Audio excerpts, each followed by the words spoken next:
friends, welcome to my channel. My name's Fiddle. Today we are going to be making a 112 Hutch, and this one is pretty special because it is actually a commission piece from one of my biggest fans. And because this project is specifically for her, I am now calling this Ginger's Hutch. There will be other pieces and things to go along with it because I am making a full scene, but I figured it would be a lot easier and faster if I break it down individual pieces that are going to be going into the project. Don't forget to check the link in the description, and that'll take you to the Scavenger Hunt where you'll find the list of materials and the free printable patterns that you can use to make this for yourself. And one more thing, don't forget to like, share, comment, subscribe, all that fun stuff because it really does help me out a lot. I am now officially halfway to my 1,000 subscriber mark and I am so excited for it. Okay, are you ready? Let's go. To begin our project, we're going to start by cutting out the bottom pieces of our pattern first.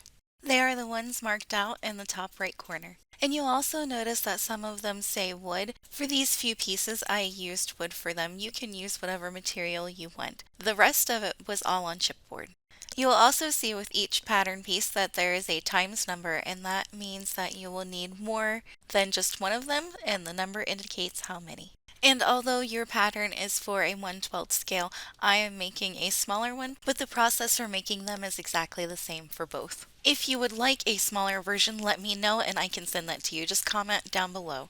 Once you have all your pattern pieces cut out, trace them onto your material that you're going to be using and then cut them out again. Next, we need to cut out the bottom portion of the overall hutch pattern. This is so we have one, a backing, and two, so we can mark out the lines where our shelves should be, and that'll help us later in the building process. I folded my paper along the shelf lines, dividing it into the three sections, so that way I could just put little dots where the shelves should be, and then later on I come through with my ruler to draw them out.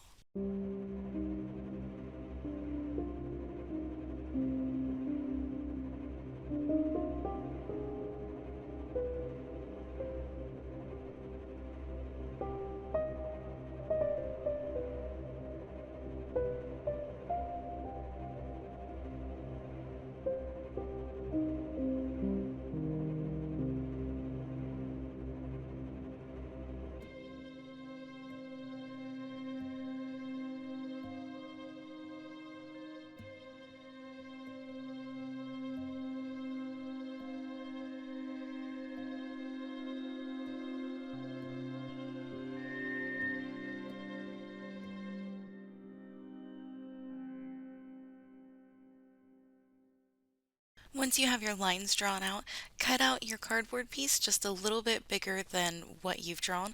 So that way, if your wood is thicker than mine or your cardstock is thicker than mine, you have that extra space. Next, we need to plot out the points for the base and for the underside of the tabletop.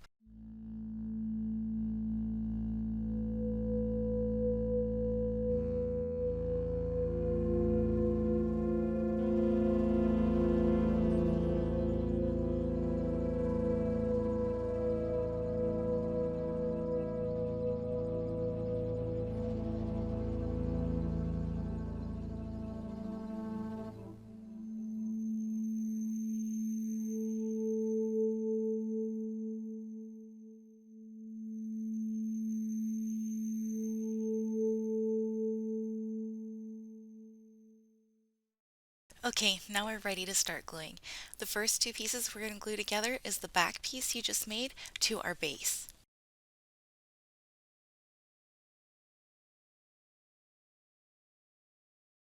Next, we're going to glue in one of the mid-vertical dividers. I found that it's a lot easier to start from the center and work your way out. It gives you more room to make sure everything's lined up right. Next to go on is the other one labeled mid-right vertical divider, but this is actually the horizontal piece above the drawer. And of course I got in the way because it's a different camera angle. Next we're going to glue in the three middle shelves.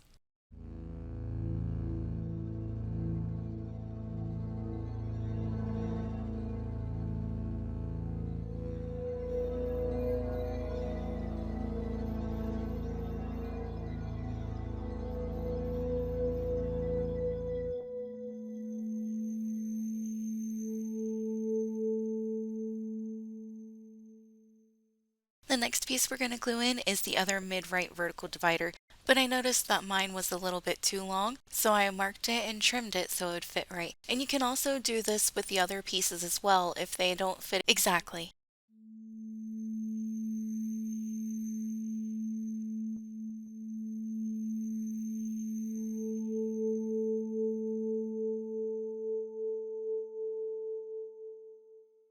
Okay, while that side dries, we're going to put the shelves on the other side.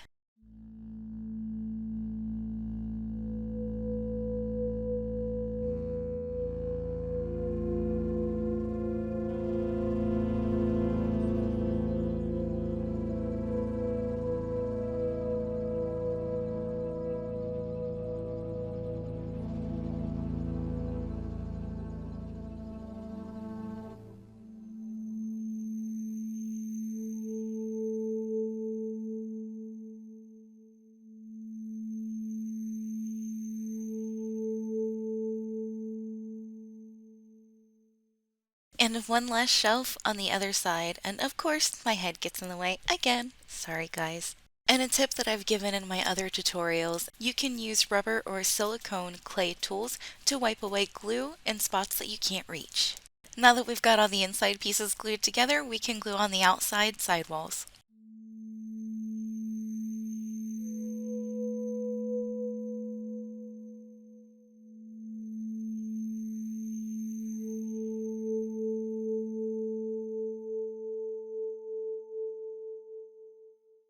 And the last piece to attach for the bottom part is the tabletop, or countertop, whichever you would like to call it.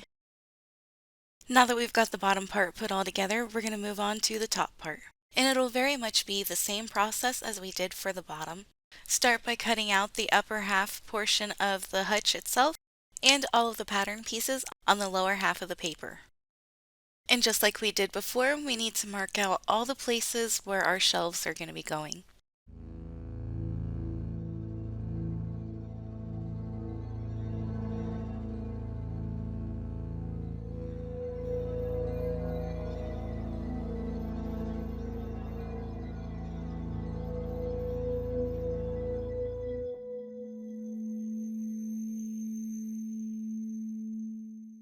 Once you have everything cut out and your lines drawn, we can start gluing our pieces together. The first one we're going to glue down is the horizontal shelf. The next to go on is an upper half shelf, but we're putting this one in vertically.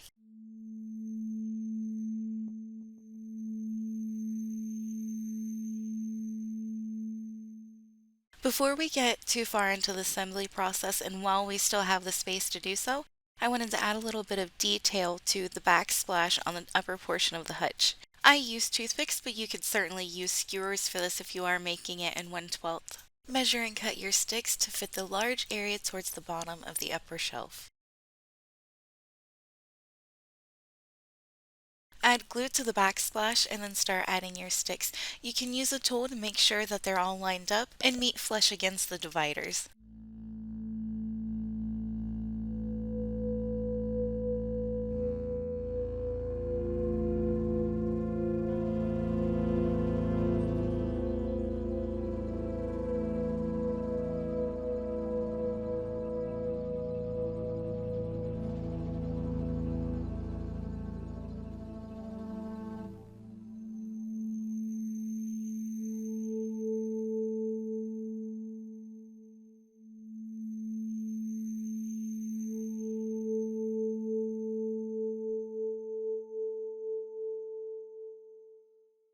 And while that's drying, we're going to go ahead and continue with building with the big shelf divider. And now that we've kind of got an idea of how this is going, we're going to pick up the pace a bit. The next piece is going to be the 15 times pieces, and we're going to be putting 2 of those in.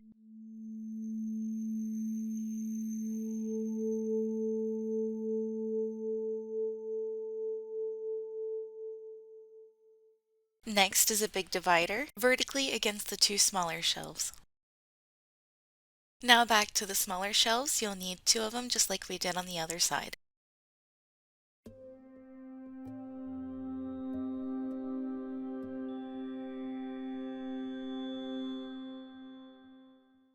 For this piece, I didn't end up putting the tiny divider in the middle, I just put it in as a shelf. I did actually make two of these, and this was the first one that I made. For the second one, I had fixed my mistakes. Now time for a little divider. Then an upper half shelf. And then another little one. It's starting to remind me of a skeleton dance song. Only we're not building a skeleton. Now the upper half shelf.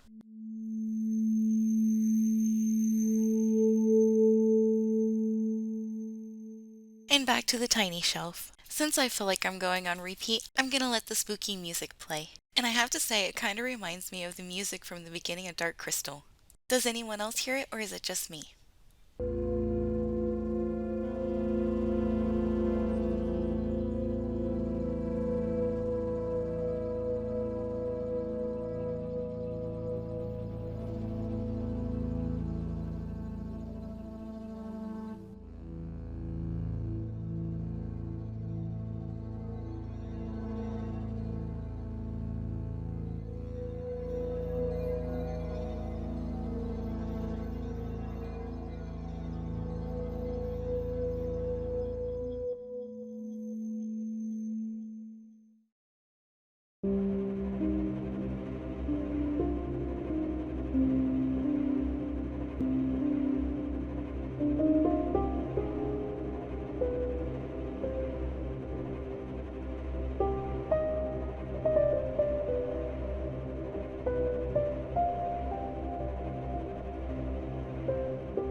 This is how it's looking so far. I think we're making pretty good progress.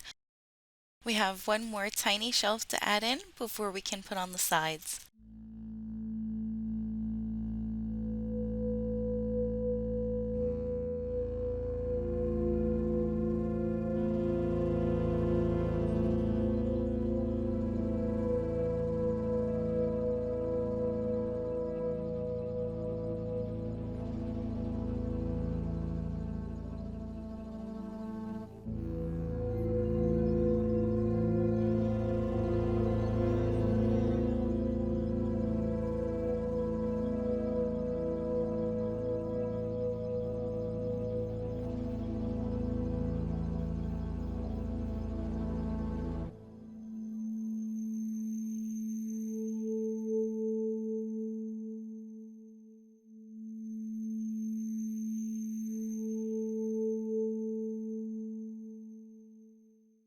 Now that we've got the main structures built, we can cut off the cardboard that's left over from where we cut it just a little too big.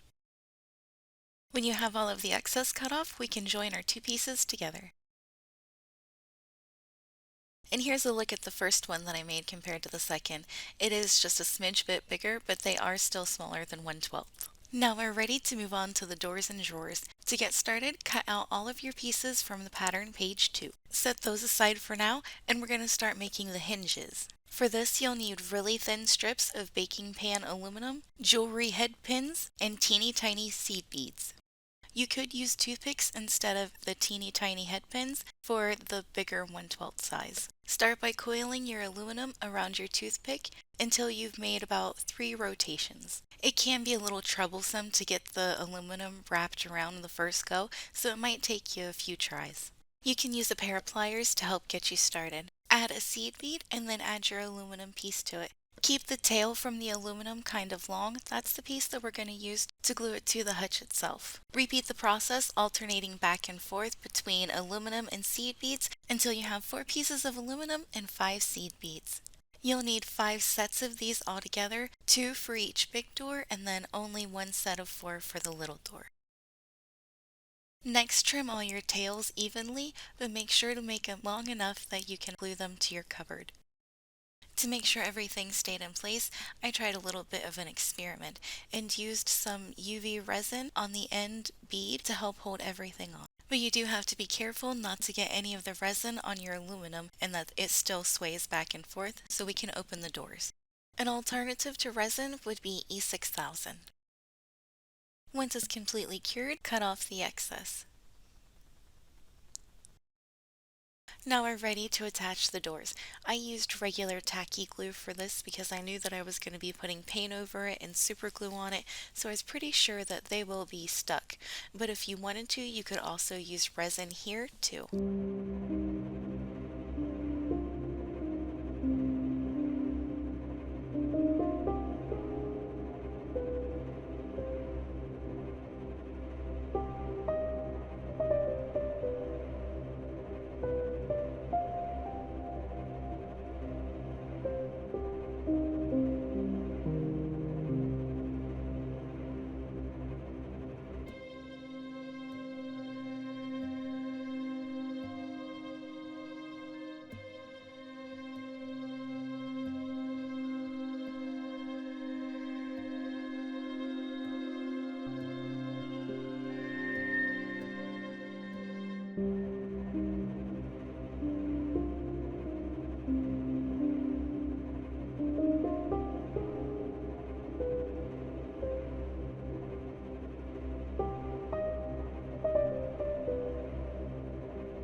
Repeat the process for all 3 doors.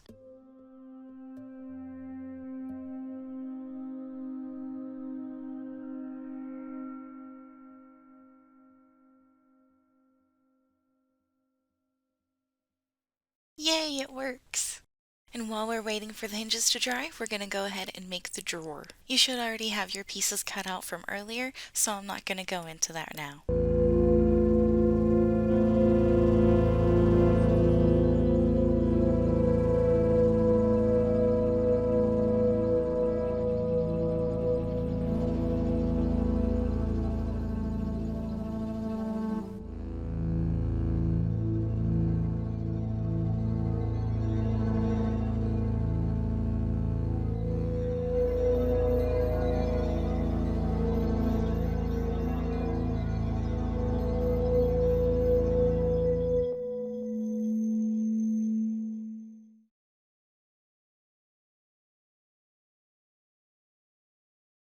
To jazz it up a bit more, you can use some diamond dots and put them on the ends of your aluminum strips and make them look like screws, bolts, or even rivets. I used tacky glue to glue them down at first and then put a layer of super glue over top of it. I think for a 1/12 piece these would look more like screws. For my little thing it looks like rivets. While those are drying, we're going to go ahead and add the handles to the doors and drawer. I used a pokey tool to poke the holes for mine. You may have to use a hand drill for yours.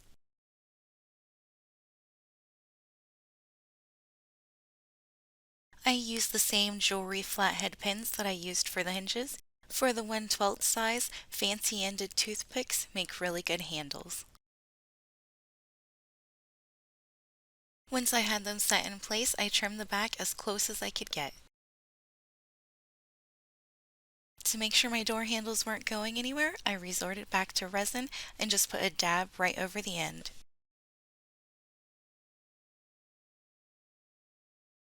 Yay, the building process is done, and I think it looks pretty good too.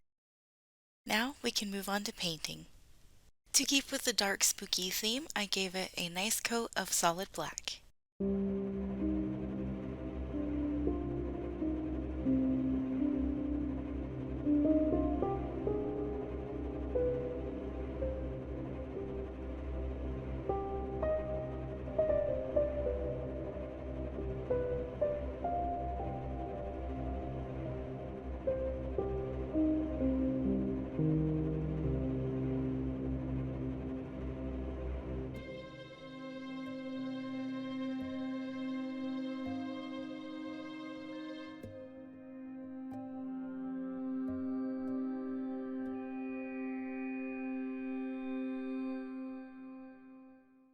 Once the black was completely dry, I went over the hinges and rivets with an aged bronze color. And while I still had it out, I went ahead and colored over the toothpick backsplash with the bronze color as well.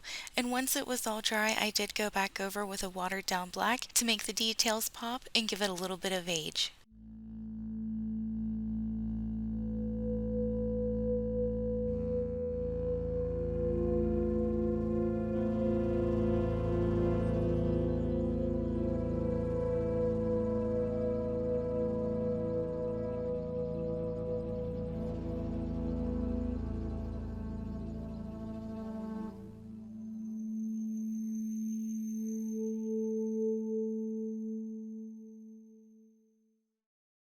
Once everything was dry, I used some plain water and white chalk pastel to give it a bit of age.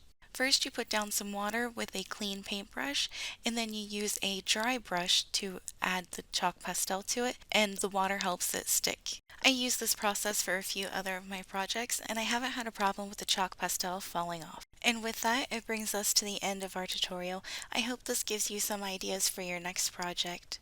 Next tutorial will be all the little doodads and things that are going to go inside the hutch. And if you've made it this far, thank you for being here. Don't forget to like, share, subscribe, comment, as it all really helps me out a lot. And a big thank you to Ginger for making this tutorial possible. And I'll see you next time.